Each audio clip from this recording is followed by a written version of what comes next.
Baqinisile nabathi mathanga ahlanzela abanganamabhodo.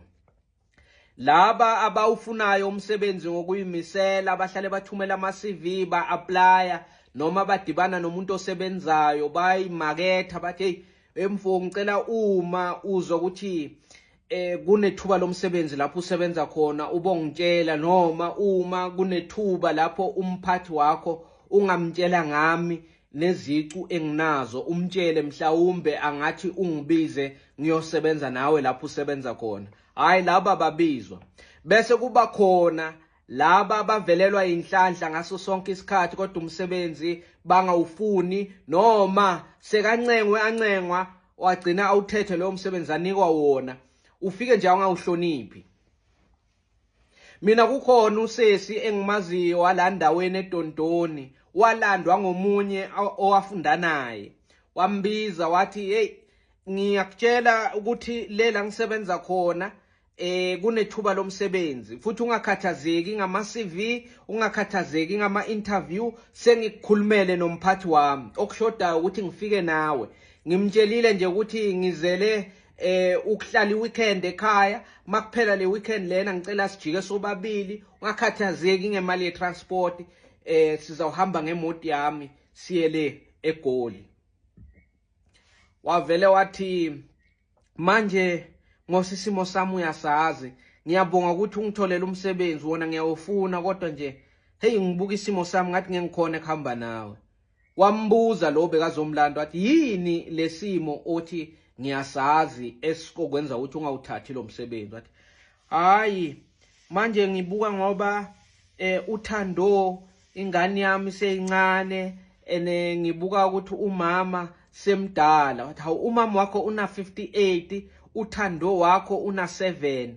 Hayi bengicabanga ukuthi mani ishiye ingane nomama wakho uza kukhulisela umama wakho uzamkhulisa lo mntwana njengoba khulisa wena wena uhamba uyosebenza uzobathumelela imali futhi ngama-month end uzawukuza. Hayi waphiphitha wathi hayi no umama semdala futhi nje la ekhaya uThando banomama benzelwa ngimi yonke into. Wathi lo bekazomlanda hayi bo ngiyavisisa ukuthi ubenzela yonke into uyabaphekela uyabawashela kodwa phela umama wakho akusho ukuthi njengoba sekana 58 akakhoni kuma estofini apheke noma afake impahla emshinini wokwasha. Hathi hayi wena uunderstand hayi ukuthi mina umsebenzi angifuni yabona kube ungitholele umsebenzi la ndaweni yangakithi mhlawumbe bengawuthatha kodwa hayi uyongitholela umsebenzi eGoli futhi ngiyohola malini. Hayi wathi hayi lo mphathi wami wale Goli uthe uzokucala ngo-7,000 ngoba awunaso isipiliyoni uzawusola uma ugain isipiliyoni agcine ke akukhuphulela umholo futhi akufundise ezinye izinto ongazenza lapha emsebenzini. Wathi ya ayikona le mali ingcono kunale yegrant esiphila ngayo la ekhaya nepension yamama kodwa ayi kusekudeni cha ngiyabonga ukuthi ngikhumbule kodwa hayi angeke nguthathe. Hey wamncenga usesi wamncenga wathi hayi bo yazi sengikhulumela nalo umlungu lena ngimthembisile ukuthi ngiza nomuntu okhuthele umuntu ongahluphi owuhloniphayo umsebenzi hayi ungangenzi sona asambe man usebenzeke inyanga ezintathu ubone ukuthi kuyalunga na. Uma uThando ingane yakho nomama wakho bangakhoni ukuthi baphile ngaphandle kwakho uzabe uyabuya ke after 3 months uyamtshela umlungu ngoba ngiyofike mina ngithini manje sengincengele kangaka. Wathi ya kona bengingakakubaleli okunye futhi uSipho ngizomshiya nabani. Thiwa hawu uSipho ubani? Wathi ngisho ubaba Thando phela ngoba uyazi ukuthi uma ngike ngahamba mina noma yena wake nje wahamba wayosebenza kwenye indawo hayi kuzawuqala le inkinga zomjolo wakhe manje ngifuna ukumshiya yedwa lamakhaya manje nje ziningi nje lezinto ezingenza ngingajabuli ngokuthi nguthathe lo msebenzi. Hey labantu bakhona yonke indawo laba ababa nenhlanhla umsebenzi ale awungawuthathi. Omunye ubhuti walandwa ngubhululu wakhe osebenza ekusile power station le eWitbank. Wathi mfo unomsebenzi lene kusile ngicela upake ngomgcibelo sihambe khona ngesonto sizolungisa indaba yakho yeroom, sikutholele iroom, sithenge nama 2 plate nani ngizokubhadalela iroom lena e-office for 3 months. Wena uzobubhadalelwa ngimi iroom, uzube stable khona kuyithengela into zakho lapha eroomini le engiyobe ngikutholele lona. Hayi yaphendula imambane engasebenzi, ehlale ikhala ngokuthi umsebenzi ayiwutholi. Yathi hayi kona ngiyakuzwa ukuthi songitholele vele umsebenzi le la ngiyakhona, kanti futhi uzongibhadalela iroom. Manje kunzima ukuthi nguthathe lo msebenzi onginika wona.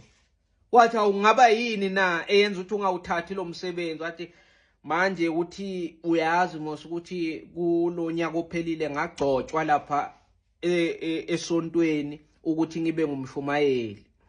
Manje akukwazi ukuthi ngingashiya abazalwane banganamshumayeli ngihambe ngiyohlala lena kubo Witbank kubo office. Yebo ikusile kudala ngiyithanda ngifisa ukuyisebenzela, ene le certificate enginazo vele ziyangifaka o zifanele lo msebenzi ongitholele wona. Manje nje ukuthi ngiyobe ngiyabaphoxa phela abazalwane nomfundisi omkhulu wase-ML uma ngingathatha lo msebenzi. Wancengwa umuntu kwathiwa hayi nguwe wedwa na owazi ukushumayela lapha ebandleni lakho? Wathi hayi ukuthi ngimngedwa, kodwa umfundisi omkhulu nobishop lo lena eGoli ophethe wonke amabandla uthembe mina kule branch yala Dondoni. Yaphoxeka indoda, yaphoxeka. Kwakhomba ukuthi ngoba vele lento bese ayihlelile ukuthi umngani wakhe amlandayo uzokwenza njani ukuze agcina azimele. Wamncenga wathi hayi ngeke emfu, ake ubukisise kahle ukuthi le mali oyithola inyanga zonke lamakhaya uyicathanise nale mali oyobhadalwa yona le ekusile la ngikutholele khona umsebenzi, ukuthi ngiphe ngcono. Wathi hayi lokho nje kuyazisho, kuyabonakala le ekusile power station imali engcono kunale 350 ya government engiyithola inyanga zonke, leyo vele incane. Kodwa phela lana ubokhumbula ngibhadala irent, ngizihlalela lakhaya, ubaba nomama bayakuthenga ukudla, kanti futhi nayo ingane yami ngive ngitshontsha kumali yegrant.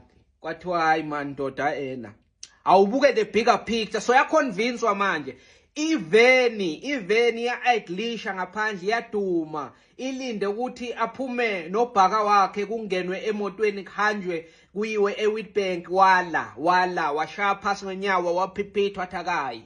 Kwathiwa no, akukhulunyweke nomfundisi wakho omkhulu okuthembile ukuthi akudedele uhambe, bese ke kuzawuthatha omunye bese uhambile. Kungaba njani lokho?